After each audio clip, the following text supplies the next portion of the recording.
Romy, si le podés decir a la gente que vaya entrando.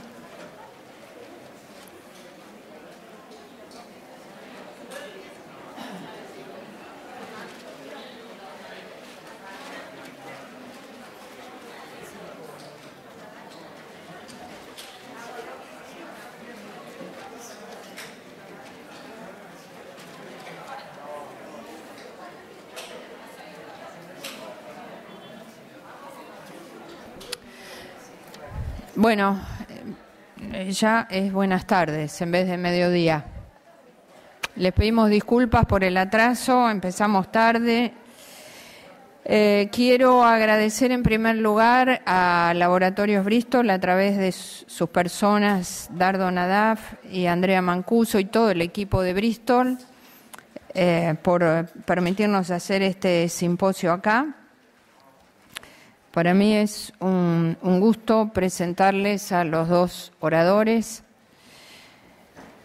el doctor Marcelo Martins y el doctor Darío Quinodos.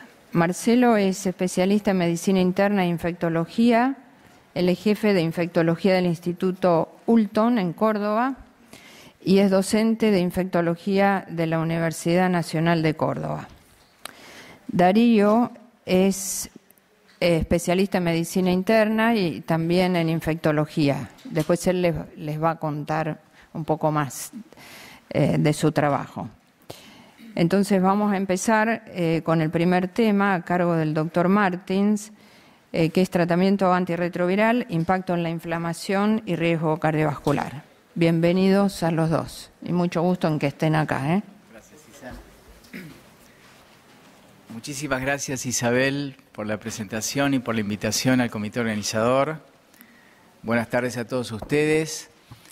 Quiero agradecer al laboratorio BMS que organizó este simposio, en los nombres de Dardo, Andrea, Alejandro, nuestro representante en Córdoba, y a ustedes por la presencia. Bueno, la idea es hacer una breve reseña de lo que es la inflamación. Por razones de tiempo no podemos desarrollar el tema en todo lo extenso que es, y dar algunas consideraciones sobre el efecto diferencial que potencialmente algunos antirretrovirales podrían tener en esta situación. Y finalmente, brevemente, voy a presentar 3 trabajos que se presentaron este año en CROI que nos dan algunas pautas interesantes sobre el tema. Ya la inflamación y la inmunoactivación en HIV se había vislumbrado con la diferencia en la progresión de la enfermedad del virus de la inmunodeficiencia simia en 2 especies de simios diferentes. En este caso, el Yuti mangabey, que ustedes saben que infectado con el virus de la inmunodeficiencia simia tiene un altísimo nivel de replicación viral, pero no progresa al SIDA y tiene una sobrevida normal. Sin embargo, una otra especie, como el Rhesus macaque, también infectado por el mismo virus, alto nivel de replicación y, sin embargo, hace SIDA y muerte. Claramente esto tenía una diferencia, que era la inmunoactivación, que era mínima en una de las especies y muy masiva en la otra. El estudio SMART, que ustedes todos conocen, el estudio de la estrategia del manejo de la terapia antirretroviral, fue el estudio randomizado más grande que se haya hecho en HIV, más de 5.000 pacientes. Si ustedes recuerdan, se buscaban los eventos y las comorbilidades y muerte como data dura del estudio, y donde se hacían interrupciones programadas del tratamiento de acuerdo al nivel de CD4. Y en esta oportunidad, como ustedes ven acá, las enfermedades oportunistas, muerte de cualquier causa, claramente eran mayores en la rama de interrupción versus la rama de supresión viral, y lo mismo para las enfermedades cardiovasculares, hepáticas y renales, donde ustedes ven una clara significancia. El estudio fue interrumpido, ustedes saben, con anterioridad a la culminación por esta data que se iba obteniendo.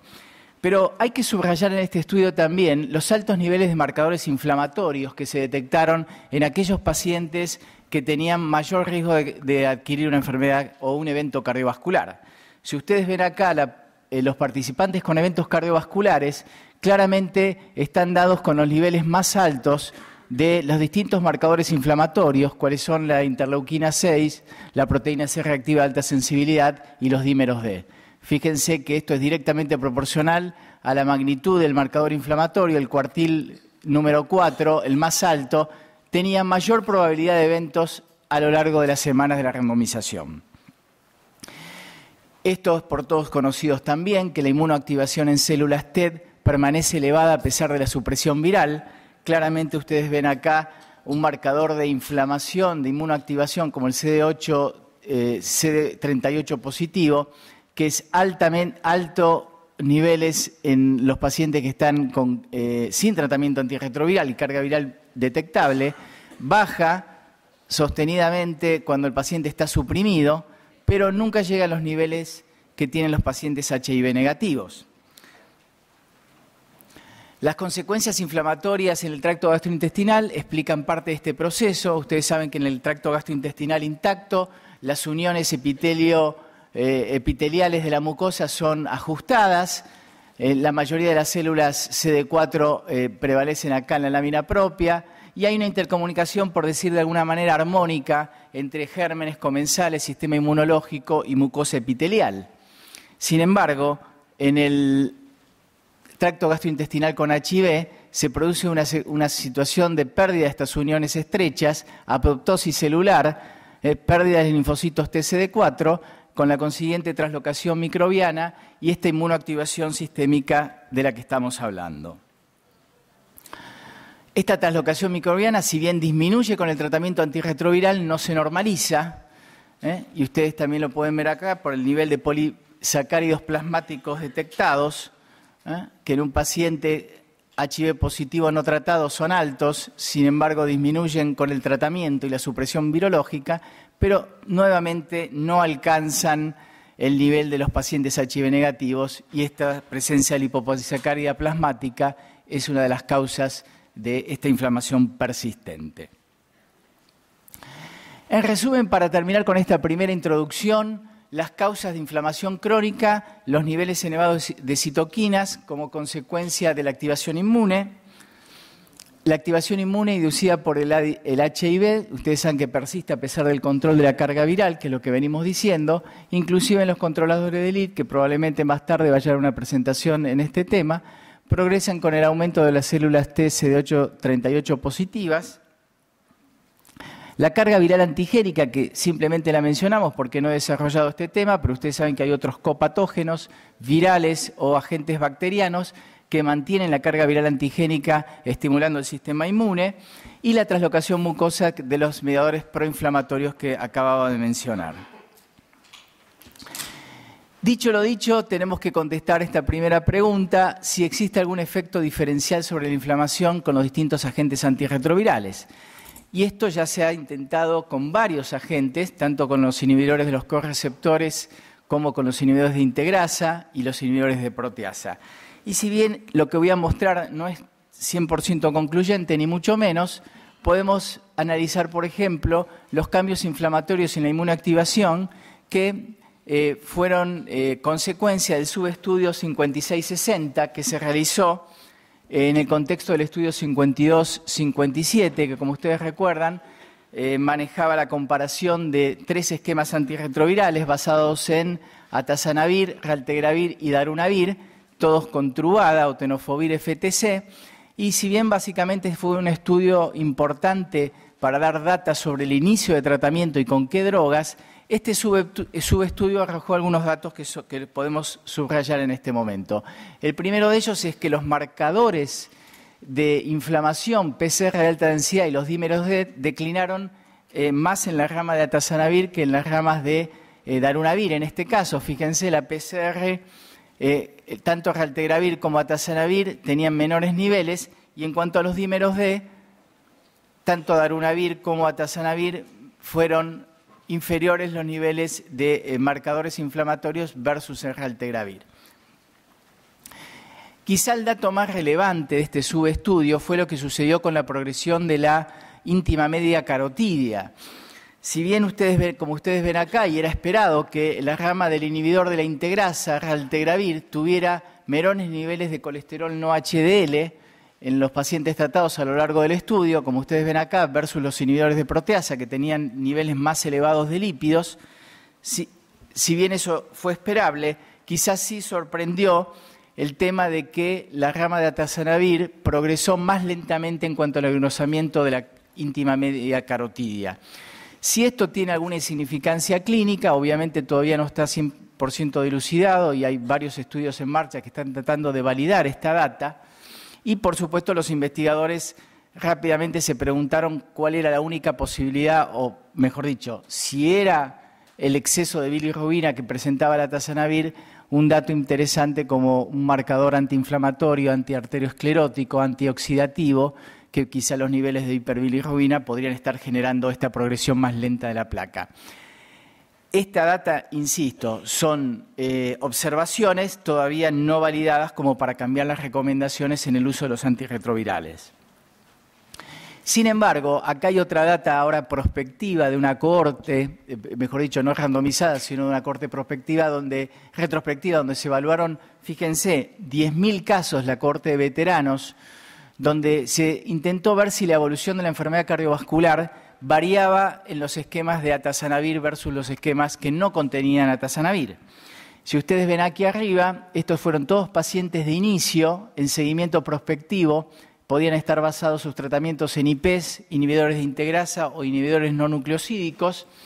Y fíjense que de los 10.000 pacientes seguidos en el tiempo, 1.500 tenían atazanavir y 8.800 eran esquemas sin atazanavir. Y lo que se buscó fue evaluar la presencia de infarto agudo de miocardio, accidente cerebrovascular y muerte como data dura a lo largo de los años. Y lo que se vio solamente para infarto agudo de miocardio, que los esquemas que contenían atazanavir se asociaron a un riesgo disminuido de infarto versus los esquemas que no lo contenían, en una reducción, como ven allí, de un 35%. La data no fue concluyente o fue similar para las distintas otras variables, como el accidente cerebrovascular, los accidentes isquémicos, la muerte o la combinación de todos ellos.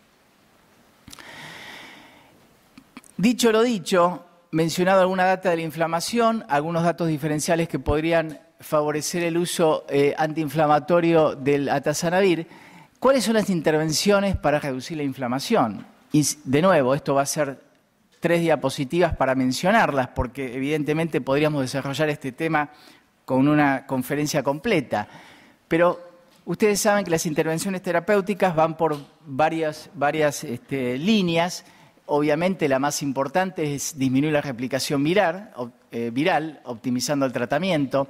La translocación microbiana, ustedes saben que hay mucha data en probióticos, prebióticos y trasplantes de materia fecal en esta área. Función de células T con interleuquina 7 y anticuerpos anti-PD1. Lo más importante quizá, y le voy a desarrollar algunas diapositivas en este tema, en el uso de las estatinas, la cloroquina, los inhibidores de la interleuquina 1 beta como el canakinumab, fibrosis de tejido linfoide con el uso de los inhibidores de la ECA, la coagulación con el uso de aspirina, clopidogrel, obesidad y síndrome metabólico, dieta, ejercicio, etcétera. Son todas líneas de investigación que quizá combinadas puedan lograr el objetivo que estamos buscando, que es bajar o disminuir al máximo la inflamación, la inmunoactivación. En relación al uso de las estatinas, voy a mencionarles solamente este trabajo que ya fue presentado hace un par de años en el CROI, pero realmente fue muy prolijo, muy detallado, muy interesante, donde el uso de las estatinas disminuye la progresión de la placa coronaria. Fíjense, este fue un ensayo de pocos pacientes, pero fueron seguidos durante un año. Pacientes HIV positivos tenían que estar con tratamiento antirretroviral estable, o sea, indetectables, con niveles de lípidos bajos y tenían que tener al menos una o más placas coronarias para entrar al estudio. Y estos pacientes fueron randomizados a 2 ramas. 19 pacientes fueron a la rama de atorvastatina 20 miligramos, después le subían la dosis, y 21 pacientes fueron seguidos con placebo. Y fíjense, aquí tienen las coronariografías donde se puede demostrar, les voy a señalar con el puntero, quizá a la distancia el dato no se vea tan bien, pero fíjense, estas son las coronariografías basales tanto en la rama atorvastatina como en la rama placebo. Ahí ven la placa coronaria de la rama de atorvastatina y de la rama de placebo, y fíjense la reducción, el ancho del material de contraste en la coronaria, en la descendente anterior izquierda, está mayor, o sea, disminuye la placa, y sin embargo, aquí aumenta la placa en la zona placebo y mantiene una circulación más estrecha en la circulación coronaria, lo cual ha abierto una serie de estudios y protocolos para estudiar el efecto de las estatinas, que ya obviamente hace rato que se están investigando como factores antiinflamatorios y protectores coronarios y demás. Termino con la presentación describiéndoles tres presentaciones que se dieron en el simposio de comorbilidades y de inflamación en el CROI de este año, que me parece que son relevantes y que todos nos dan como una punta de hilo para seguir investigando en este tema. Este primer trabajo, inhibición de la interleuquina 1 beta, reduce significativamente la inflamación arteriosclerótica en pacientes HIV positivos en tratamiento. Y esto fue con el uso de un anticuerpo monoclonal que enseguida les voy a describir. Entre las estrategias para combatir la inflamación, un mediador importante en el ciclo de la aterogénesis es la interleuquina 1 beta, que es preliminar a la interleuquina 1C, y ambos generan, entre otras cosas, como ustedes ven acá, aumento de la inflamación vascular, aumento de la disfunción endotelial y la arteriosclerosis. Son todos proinflamatorios. Entonces lo que se intentó hacer con este trabajo es inhibir justamente con el canakinumab, este anticuerpo monoclonal, la interleuquina 1 beta, a ver si eso disminuía la progresión de la enfermedad arteriosclerótica y los marcadores inflamatorios, como les voy a mencionar. Entonces, esta es un poco el desarrollo de inhibición del canakinumab en el protocolo.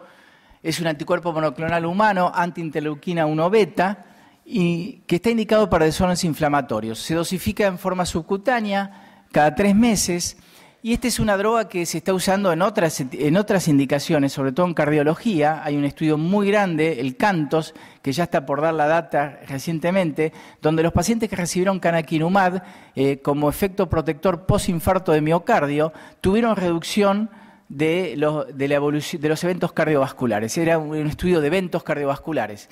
Ahora lo traemos al área que nos interesa, que es el HIV. Entonces, este anticuerpo monoclonal se une a la interleuquina 1 beta, bloqueando la interacción citoquina-receptor y produce una inhibición de la inflamación rápida y sostenida. Acá tenemos el primer efecto que demuestra el estudio, que es la inhibición de los marcadores inflamatorios y fibrinógeno. Ustedes ven acá, con distintas dosis de canakinumab, 15, 50, 100, 150, hay disminución de marcadores inflamatorios como fibrinógeno, interleuquina 6 y la proteína C reactiva. O sea, claramente justamente el estudio original del canakinumab era en pacientes que tenían una proteína C reactiva de alta sensibilidad elevada, postinfarto de miocardio, y eso es lo que generó que puedan ingresar al protocolo este marcador inflamatorio. Pero quizá lo más interesante el propósito del estudio entonces era ver la seguridad de la droga, en primer lugar, y determinar si esta inhibición disminuye los marcadores en este grupo de pacientes HIV positivos, y lo más interesante, yo diría lo más osado de buscar, si había un efecto inhibitorio de la inflamación vascular en el árbol arterial y medular con tomografía por PET, como ustedes ven acá. Fíjense qué pasó con los marcadores. La interleuquina 6 a nivel basal versus las 4 y 8 semanas. El canakinumab pudo reducir significativamente la interleuquina 6, un 24% a 4 semanas y un 30% a 8 semanas. En relación a la proteína C de alta sensibilidad, lo mismo, una reducción del 41% respecto del valor basal a semana 8. Y lo que le decía entonces un poco lo del estudio del PET scan, ustedes saben que el PET scan mide la actividad metabólica según la captación de glucosa en las distintas áreas del cuerpo humano, esta marcación que se ve obviamente es indicación de inflamación vascular. ¿Qué es lo que pasó en los pacientes que recibieron canakinumab? Es lo que le voy a mostrar ahora. Y fíjense, antes del canakinumab, esta era la captación que tenían los pacientes HIV positivos con PET scan, y fíjense después del canakinumab la reducción de la inflamación aórtica y lo mismo sucede en la médula ósea, donde hay una reducción de la actividad, esto es previo al canakinumab y esto es posterior al canakinumab. Conclusiones entonces de este estudio piloto, que fueron pocos pacientes, evidentemente es una prueba de concepto, pero que me parece que puede abrir puertas para el uso de algunos de estos antiinflamatorios. Dosis única de canakinumab fue bien tolerada en pacientes HIV positivos, con carga viral indetectable. Redujo significativamente los marcadores inflamatorios que les mencioné, la interleuquina 6 y la proteína C reactiva. Y lo más significativo para mi punto de vista fue esta reducción significativa de la actividad inflamatoria tanto arterial como en la médula ósea. El segundo trabajo que les voy a presentar es el de la hiperbilirrubinemia, si previene enfermedad cardiovascular en pacientes HIV positivos y HIV negativos. Ustedes saben que la bilirrubina, los niveles elevados de bilirrubina están asociados a propiedades antiaterogénicas, ya sea por niveles de lípidos más bajos, reducción del estrés oxidativo, inhibición de la actividad plaquetaria, y como todos ustedes saben, la tazanavir causa esta hiperbilirrubinemia. Este fue un estudio de la cohorte de veteranos. Fíjense que revisaron más de 100.000 pacientes en total, entre los HIV positivos y HIV negativos. Ellos no estaban buscando aquí un efecto eficaz de los pacientes que tomaban tal o cual fármaco, sino simplemente que compilaron todos sus niveles de bilirrubina, tanto los pacientes HIV negativos y HIV negativos, seguidos en forma prospectiva, y a ver si eso tenía algún impacto en la asociación de reducción de eventos cardiovasculares. Insuficiencia cardíaca, infarto de miocardio, accidente cerebrovascular o todos en su conjunto. Y aquí ustedes ven la data donde es directamente proporcional la proporción de pacientes que desarrollaban un evento cardiovascular, en este caso insuficiencia cardíaca, infarto agudo de miocardio, acá accidente cerebrovascular o el acumulado de todos los eventos. Y fíjense que en amarillo, todas las curvas en amarillo tienen menor proporción de eventos seguidos a lo largo del tiempo.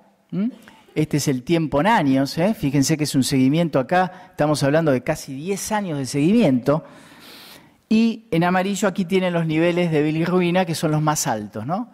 O sea, cuanto más alto es el nivel de bilirrubina, y acá estamos hablando de pacientes globales, ¿no? Estamos hablando de 100.000 pacientes de la cohorte de veteranos seguidos a lo largo de años.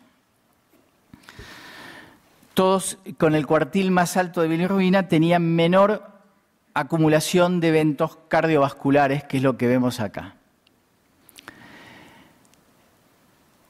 Ustedes ven acá la cantidad de pacientes que fueron randomizados, les dije, mejor dicho, seguidos de esta cohorte, 60.000 pacientes no infectados, tenían un índice de eventos cardiovasculares ligeramente inferior a los pacientes HIV positivos, pero cuando trataron de ver si la data de las drogas usadas tenía alguna diferencia, no notaron ninguna diferencia en los pacientes que recibían tratamiento antirretroviral con atazanavir o sin atazanavir.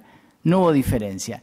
En verdad el estudio estuvo primero para demostrar si la bilirrubina tenía algún efecto acumulativo en la presencia de eventos. Esto fue un dato secundario y los investigadores creen que fueron muy pocos los eventos en la rama de los antirretrovirales como para que se pueda ver o no una diferencia.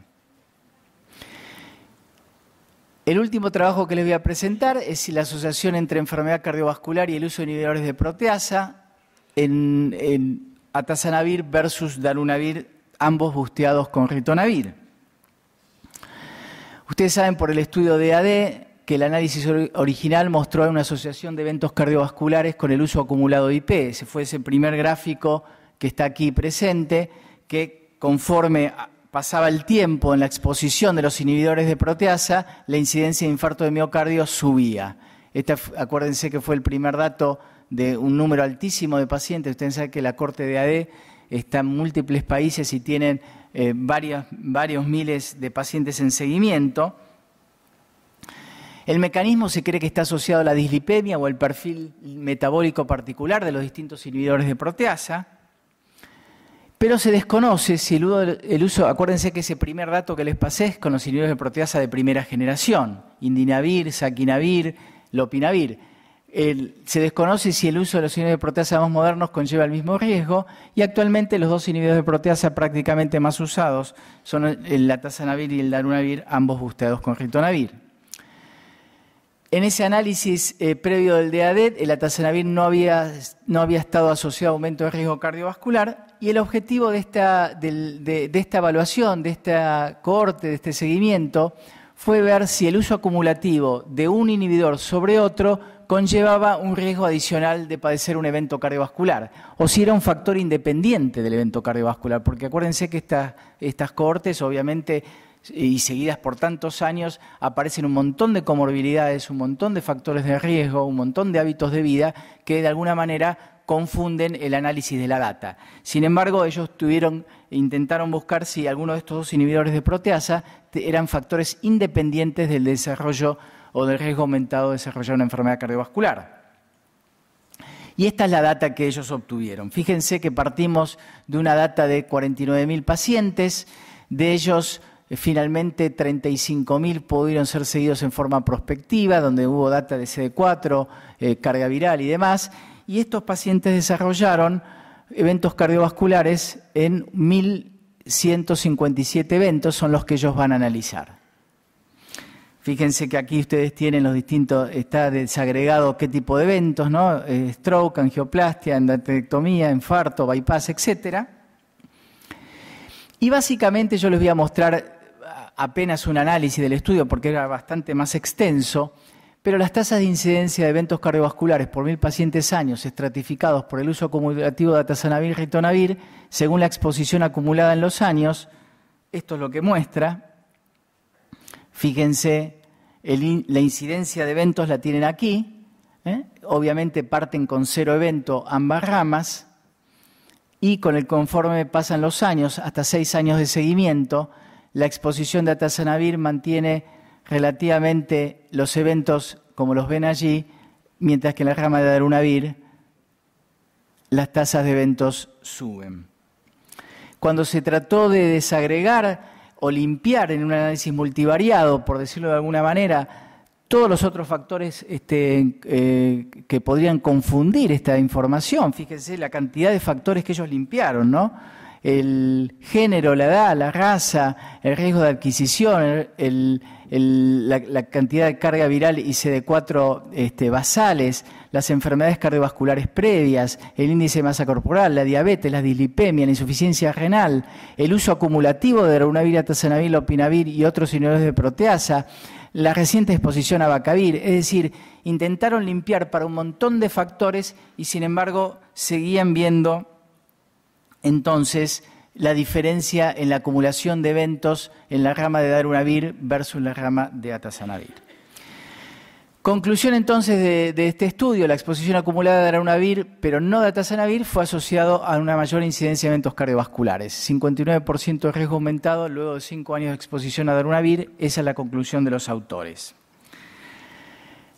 Resumen final entonces para esta breve presentación de inflamación y efecto de distintos agentes antirretrovirales. El riesgo de enfermedad nociva persiste a pesar del control de la carga viral, eso es todo conocido, y ni hablar que aumentan con la edad de los pacientes, tema que no tuve oportunidad de desarrollar, pero eso también está demostrado conforme nuestros pacientes van envejeciendo, que los eventos se van acumulando. Los marcadores inflamatorios permanecen elevados a pesar del tratamiento antirretroviral y son predictores de morbimortalidad, como se vio en varios estudios. Los cambios en los hábitos y probablemente las estatinas tengan algún impacto en la morbimortalidad nocida. Ahí les dejo con signo de interrogación esta intrigante acción del monoclonal canakinumab, que podría tener algo que ver en esta disminución. Y atazanavir sugiere un mejor perfil cardiovascular que darunavir, a juzgar por el último estudio de corte que les presenté. Así que sin más, con esto quiero agradecer a Carlos Sala, que me facilitó algunas de las diapositivas presentadas, a la edición y a ustedes por su atención. Muchas gracias.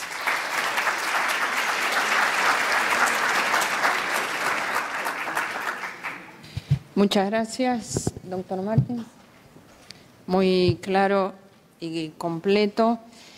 Lo vamos a invitar entonces al doctor Darío Quinodos. Él va a discutir el tema del abordaje de la hepatitis C y la vida real en la Argentina.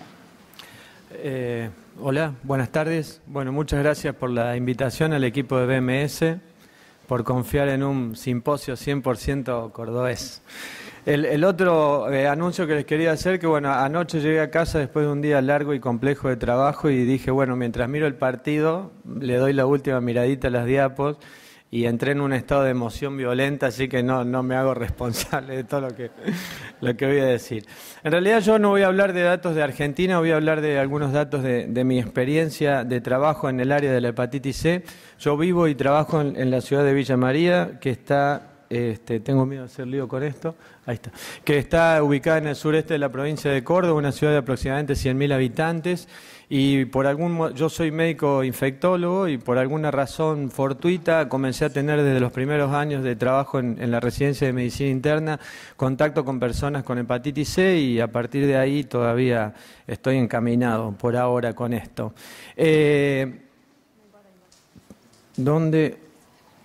Ahí está. Bien, los pacientes que les voy a presentar son pacientes que fueron asistidos en el sector privado. También trabajo en el hospital, pero allí el flujo de pacientes con hepatitis C es menor. Un poco, recién comentábamos con Dardo, cuando uno se abstrae un poco de nuestra aceleración cotidiana de trabajo y de toma de decisiones y tenemos un poquito un pensamiento retrospectivo y vemos lo que fue la evolución de la terapéutica, del conocimiento de la hepatitis C, desde la identificación del virus hasta conocer el ciclo vital y a disponer de las terapéuticas que tenemos hoy, es probablemente... La verdad que yo no conozco un área de la medicina donde el avance haya sido tan rápido, donde nos hayamos invadido tanto de bibliografía y de estudios y bueno, hoy ya estamos con un nivel de maduración de los conocimientos y de las herramientas que mucho más importante que lo que teníamos algunos años atrás. Partimos de una respuesta viral sostenida que no llegaba al 10% con interferón y hoy estamos en una respuesta viral sostenida superior al 95, 96, cercana al 100% de los casos. Esto es un poco la línea del tiempo de la hepatitis. Quizás hasta el 2012, cuando aparecen, podemos disponer en nuestro país de los primeros inhibidores de proteasas, Boceprevir, Telaprevir, el poder identificar el ciclo vital del virus, eso ayuda al desarrollo de todas las drogas antivirales de acción directa. Aparte hubo un cambio de paradigma, nosotros tratábamos con interferón, después con interferón pegilado, que básicamente es un inmunomodulador, y pasamos a tratar con drogas antivirales de acción directa, a través del conocimiento del ciclo vital del virus en la célula huésped, que es el hepatocito. El saber ¿por qué se cura? Acuérdense que la hepatitis C es la única infección viral que se cura. El virus no atraviesa la membrana nuclear. Todo el procesamiento de las poliproteínas se realiza en el retículo endoplásmico rugosa o en la red membranosa, en la zona perinuclear, y esto lo diferencia fundamentalmente de la hepatitis B y del HIV, permitiendo la erradicación viral o curación virológica.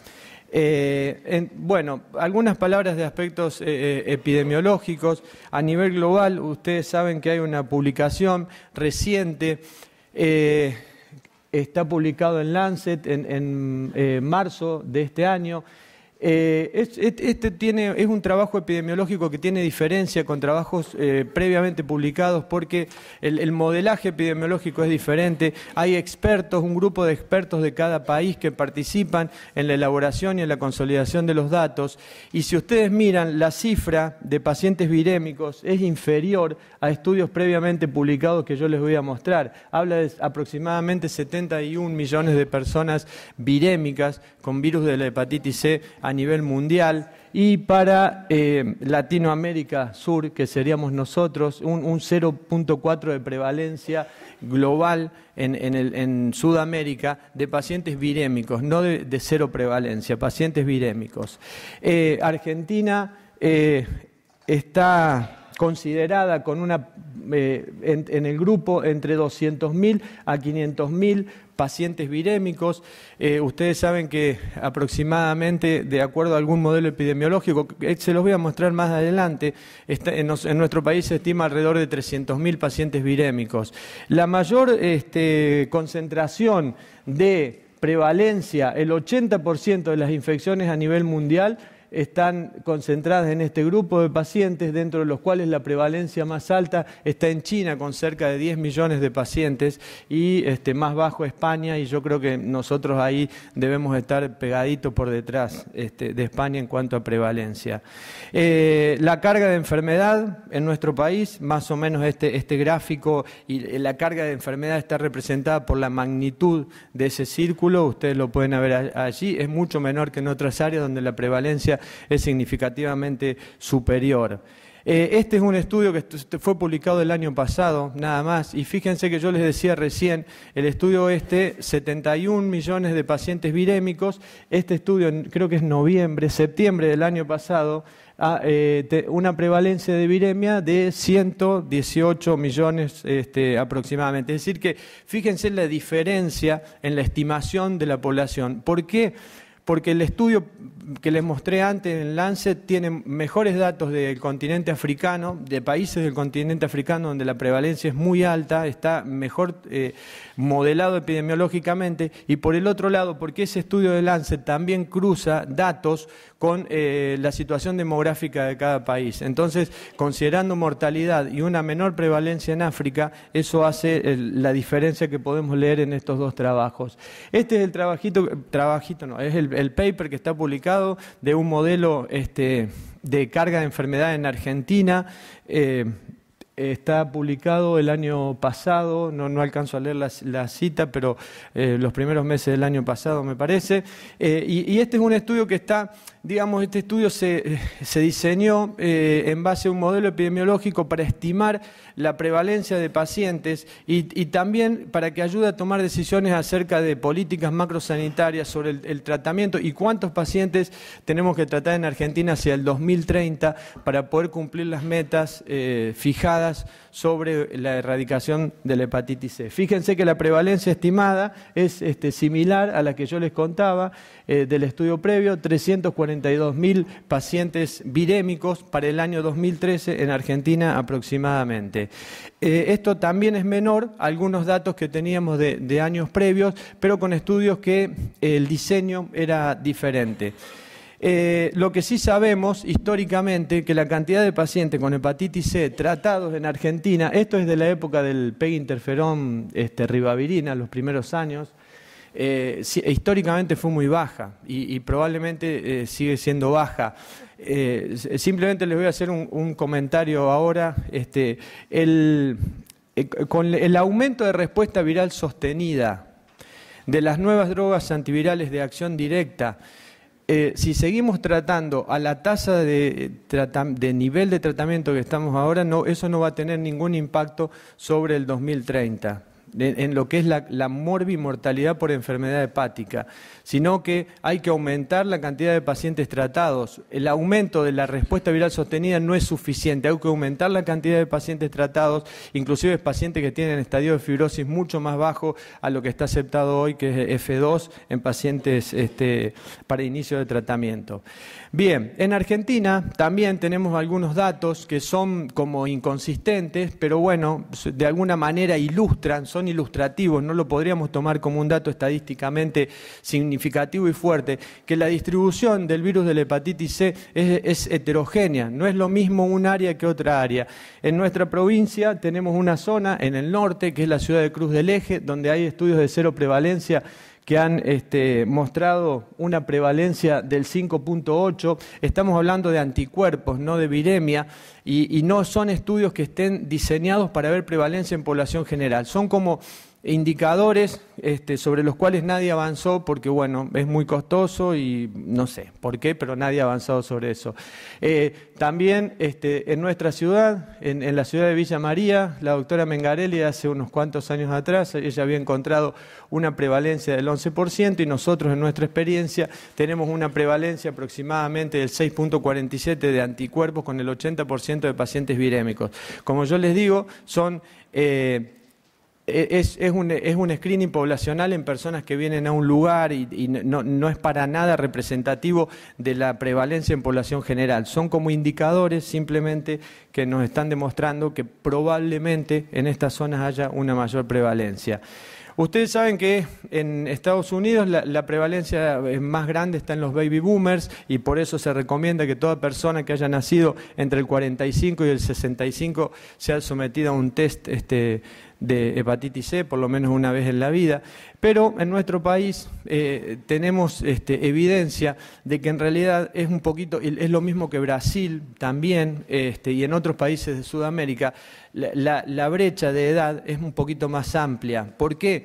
Porque las normas de bioseguridad en nuestro país tardaron un poco más en adaptarse, inclusive el gran impacto fue después del VIH, pero con la hepatitis C no fue lo mismo la adherencia, y bueno, en nuestro país la mayor prevalencia en este modelo epidemiológico que yo les mostraba en 2013 se concentra en el año entre el 1973 y 1938. En un grupo de pacientes asistidos en nuestro servicio, más o menos la edad es similar en ese grupo de pacientes. Y bueno, y ahora les voy a mostrar un poquito la experiencia de un grupo de pacientes tratados con la combinación de daclatasvir más sofosbuvir en un periodo de tiempo que es desde noviembre de 2015 hasta febrero de 2017, en los centros donde yo trabajo. Los pacientes se consideraron para este análisis. Este es un estudio simplemente descriptivo, retrospectivo, que tengan una infección confirmada, que haya estado estadificada la fibrosis por cualquiera de los métodos que conocemos. Son ingresados pacientes que hayan fallado a tratamientos previos o virgen de tratamiento previo, fallo ya sea con peginterferón, ribavirina o de inhibidores de proteasa de primera generación, que tengan un score de MEL menos de 18, que hayan, por supuesto, completado el tratamiento y que tengan una carga viral para virus C 12 semanas después para poder valorar respuesta viral sostenida. El total son 27 pacientes. Ahí se ve, ahí no lo veo, perdón. Son 27 pacientes. Los financiadores, los pagadores de los tratamientos, bueno, obras sociales, prepagas, también el PAMI, y hay 3 pacientes del Programa Nacional que entraron en la primera cohorte de pacientes urgentes. La edad media de este grupo de pacientes fue de 58 años, el más grande por encima de los 70, 72, 73 años, y un paciente, hay un grupito de pacientes de 4 o 5 pacientes de alrededor de 40 años. El sexo tiene una clara predominancia, el sexo femenino sobre el sexo masculino en este grupo, 80 contra el 20% de varones. En el tratamiento previo había un 70% de pacientes que no habían recibido tratamiento previo. Hay un grupo de 7% que habían recibido tratamiento previo con peginterferón, ribavirina y boceprevir. No hay ningún paciente que haya recibido telaprevir, y hay un porcentaje del 22% de pacientes que habían recibido tratamiento con peginterferón, ribavirina. Peginterferón, ribavirina. La carga viral media fue de 6.622.800 unidades, es decir, todos los pacientes tenían una carga viral relativamente alta. La máxima fue de 24 millones y la más baja de 253.000. No hay en este grupo ningún paciente con infección aguda por virus C. La distribución de los genotipos, fíjense que el genotipo más prevalente en este grupo es el 2, 66%, genotipo 1B 18, 1A 11 y un paciente con genotipo 3 que corresponde a un porcentual del 3.7%. El genotipo más frecuente en Argentina es el 1, el 1B, seguido por el 1A. Esto es medio complicado, pero acá la flechita indica lo que es Sudamérica. Celestito, rosa acá abajo es 1A, 1B, el 2, el 3 y muy poquito del 4. En la provincia de Córdoba está entrando el 4 a partir de migración en el área en las sierras de personas de África que están viniendo a vivir, y en Córdoba capital ya están viendo más genotipo 4 a partir de este movimiento migratorio.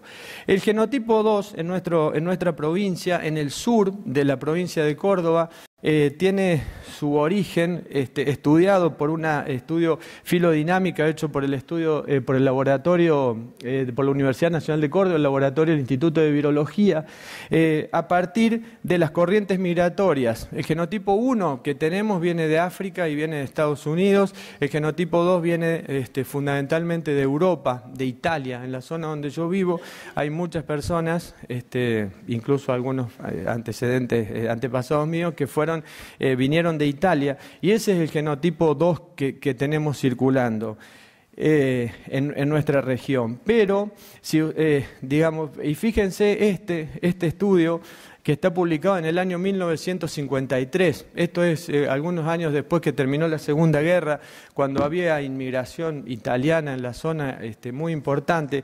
Esto yo lo recorté un poquito porque no pude poner todo, porque aparte si no era muy largo, pero esto es del año 53, publicado en la Prensa Médica Argentina, y habla de hepatitis epidémica, 30 pacientes que consultan por ictericia, están todas las pruebas bioquímicas ahí que se hacían en ese momento, el estándar de ese momento, donde ellos describen, hay todo un análisis de por qué parece ser diferente a un virus que se transmite por vía parenteral, que es el virus llamado virus B, y del virus A. Acuérdense que el antígeno de superficie se identifica accidentalmente en el año 1963, o sea que estábamos en un momento de desconocimiento absoluto.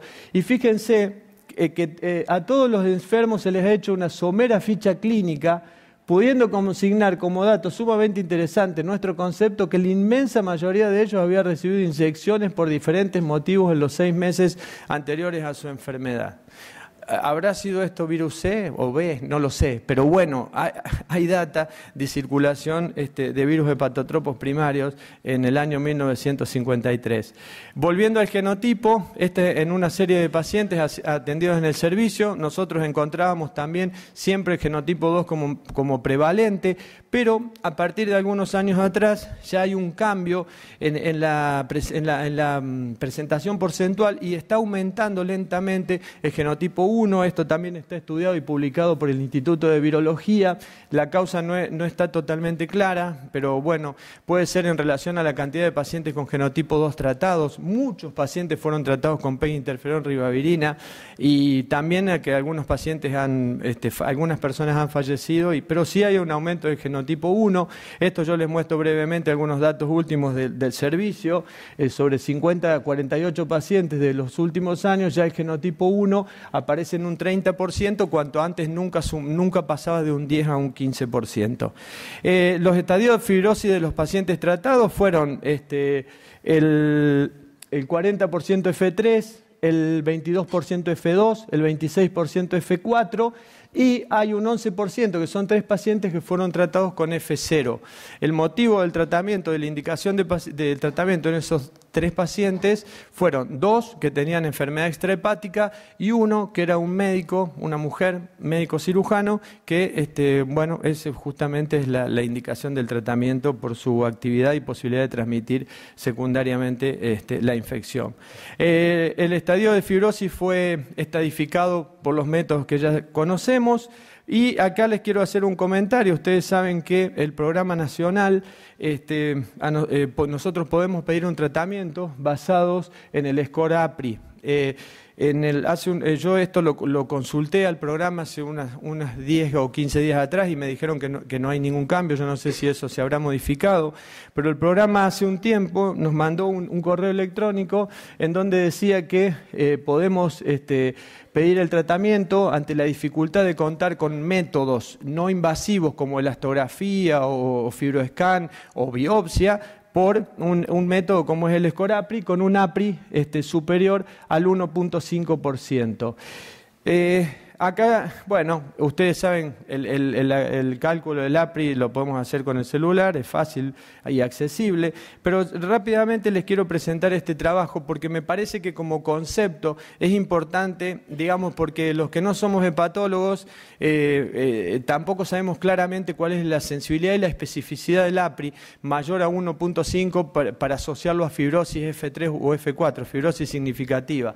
Este trabajo en este centro analiza 300 200 personas retrospectivas que tenían biopsia, tenían FibroScan y tenían score APRI. El objetivo de ellos, que estaban pidiendo mucho FibroScan de ese grupo, es decir, bueno, ¿con qué APRI vamos a tomar el punto de corte para evitar pedir FibroScan? Entonces analizan en este grupo la sensibilidad y la especificidad del método y se fijan, acuérdense que todos los pacientes tenían biopsia, eso es muy importante. Fíjense que con un APRI de 1, fíjense la cantidad de pacientes con F3 o F4 que no serían tenidos en cuenta para tratamiento. ¿Cuál sería el APRI ideal? El APRI de 0,5. Es decir, que un paciente puede tener un APRI de 1,2 y estar tranquilamente cirrótico. Entonces, cuando tenemos el APRI, también tenemos que pensar en la sensibilidad y en la especificidad, y a partir de eso seguir poniendo énfasis en buscar el nivel de fibrosis por otro método si uno tiene alguna duda. Bien, siguiendo, había 2 pacientes con coinfección por VIH,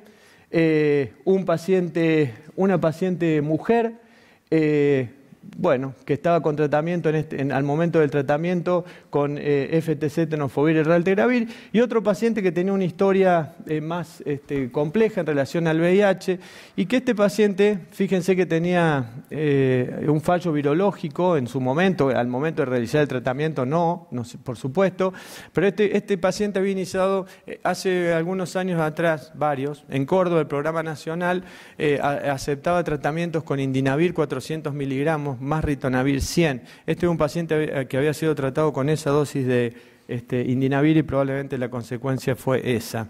Manifestaciones extrahepáticas teníamos 9 de 27, 2 pacientes con linfoma, uno con una crioglobulinemia, otro con polineuropatía y crioglobulinemia, otro con una glomerulonefritis membrano proliferativa, crioglobulinemia y artralgias, anemia hemolítica, fibrosis pulmonar y porfiria cutánea tarda. Ustedes saben que al igual que el VIH, la hepatitis C también se relaciona con un estado proinflamatorio. La hepatitis C es una enfermedad sistémica, no es una enfermedad hepática, da muchas más alteraciones por fuera del hígado.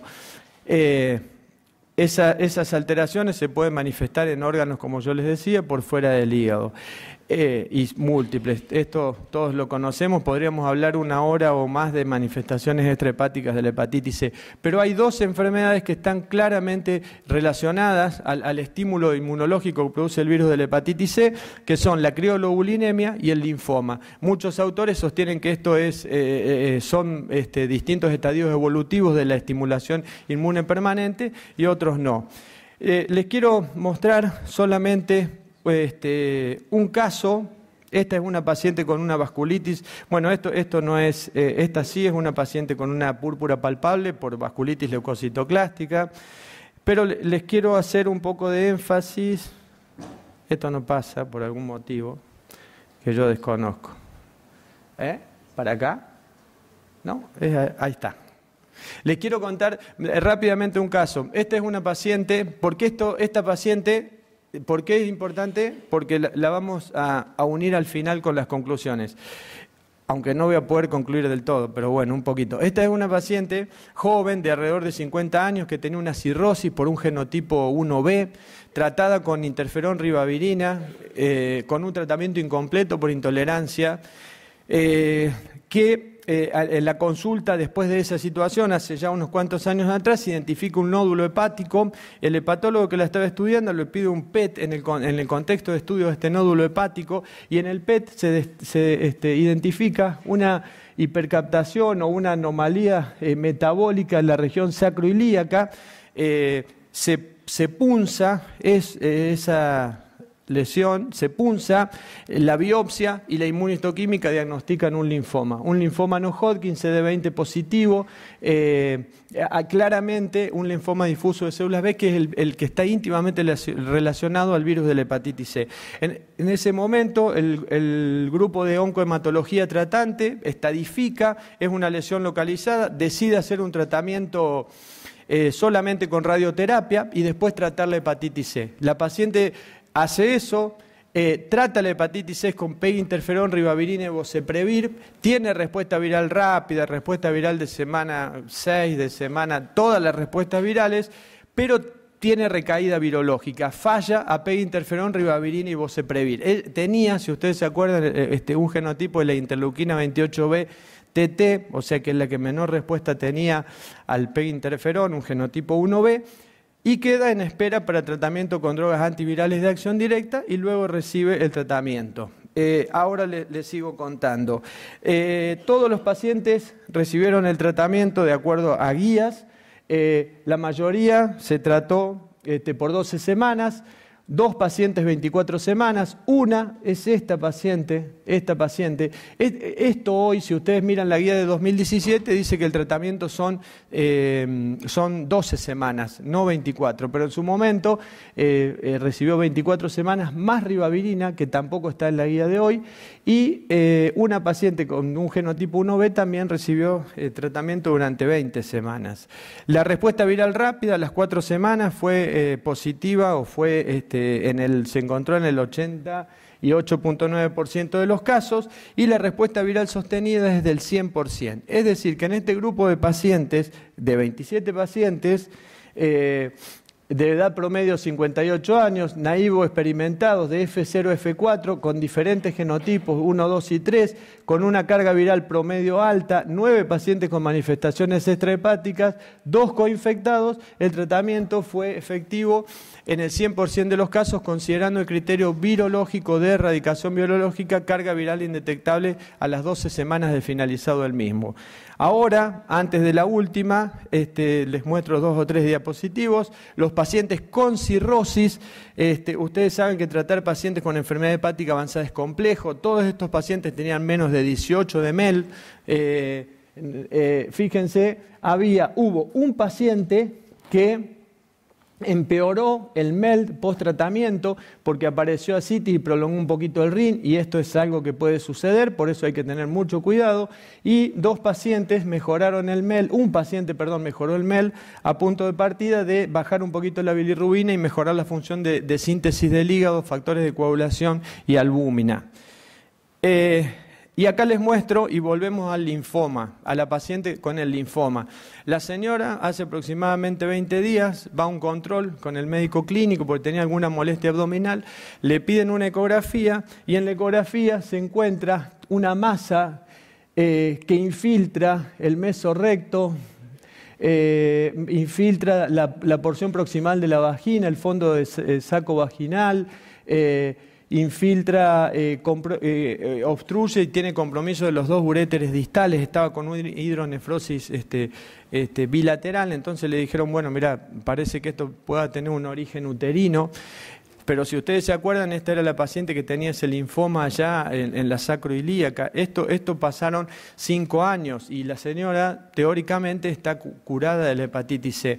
Se biopsia esa masa y la masa tumoral tiene un diagnóstico nuevamente por inmunohistoquímica, anatomopatología inmunohistoquímica, es un linfoma CD20 positivo y fíjense que tiene un Ki 67-90%, es decir que es un tumor de rápido crecimiento. Esta paciente tiene una recaída del linfoma, claramente en este momento está por empezar tratamiento. La pregunta es, ¿qué pasó con el virus? No lo sé porque la carga viral está pedida, pero no tengo el resultado. Así que la próxima vez que nos veamos le voy a poder comentar. Pero me parece que es un caso significativo. Inclusive, el otro día también estábamos conversando, en muchos pacientes que tienen enfermedad extrahepática, a veces uno erradica el virus, pero la enfermedad extrahepática sigue con algunas complicaciones. Entonces, esto también nos tiene que hacer pensar en qué momento tratamos a los pacientes con hepatitis C. El estadio de fibrosis es importante y es un condicionante en nuestro medio por una cuestión de accesibilidad, de disponibilidad económica. Pero la otra paciente con linfoma es una paciente de 38 años que se trató. Ella había fallado a peginterferón ribavirina, tenía un genotipo 2, entonces quedó en espera de las drogas antivirales de acción directa y vino un año después, mientras las drogas salían, con una tumoración en el macetero, que también fue un linfoma, que tuvo remisión completa. Pero bueno, es importante para tenerlo en cuenta. Para terminar, en este grupo de pacientes, el tratamiento con daclastasvir más sofosbuvir más menos ribavirina, de acuerdo a protocolo, fue efectivo y seguro. independientemente de las condiciones del paciente que mencionamos previamente. De los 6 pacientes con cirrosis compensada, uno empeoró, otro mejoró, el Child y el MELT, y los otros permanecieron estables, y la respuesta viral sostenida de semana 12 fue del 100%, con un caso en estudio por recaída de enfermedad extrahepática, que no sería una recaída virológica antes de la viral sostenida, sería una recaída virológica tardía, que la verdad que es muy difícil y muy poco habitual de ver. Pero las próximas veces que nos veamos se lo cuento. Nada más, muchas gracias. Muchas gracias, Darío, muy completa la presentación, muy linda. Tenemos tiempo para 2 preguntas.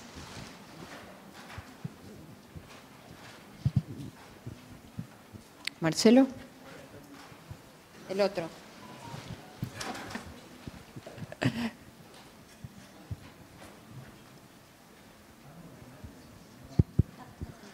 Excelente, a los dos, los felicito, me encantó, espectacular, ¿qué puedo decir? Más allá que somos amigos. Es una pregunta para Darío, pregunta / comentario. Hace poco tiempo, relativamente poco tiempo, hablando con un hepatólogo de España, él me comentaba que el genotipo 2 en España se está muriendo solo. En el 90 tenían casi un 21% de prevalencia y en el 2015 había bajado a menos del 9%. Y decía que, claro, que es un genotipo que respondió muy bien, con una tasa de respuesta viral sostenida muy buena, con la interferón ribavirina. Se curaban prácticamente el 80%. Entonces están viendo como una disminución muy grande de la prevalencia a propósito de esos tratamientos, y con los nuevos tratamientos ellos piensan que el genotipo 2 va a ser el primero en erradicarse en España. Algo parecido está pasando en Francia. Mi pregunta es, ustedes tienen 2/3 de pacientes con genotipo 2. ¿Cuántos fueron tratados?